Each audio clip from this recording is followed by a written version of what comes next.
อดความจนทนลำบากมาหลายปี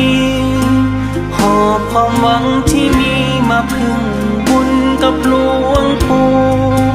ขอให้งานดีขึ้นขอให้พ่อเนื้อคู่ขอให้ปู่ซอยให้โชคให้มานแน่เด้ออยากมีความจนบนเส้นทางยากเข็นขอให้ลูกได้เห็นความสุขแบบคนอื่นเขาสิเป็นคนดีขึ้นสิมันทานเด้อปู่ขอให้ปู่ซอยอยู่พลิกชีวิตแน่เด้อ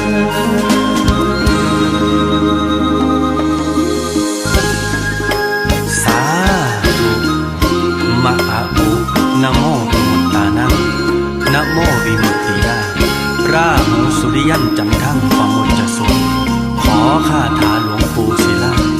ซอยพลิกชีวิตผู้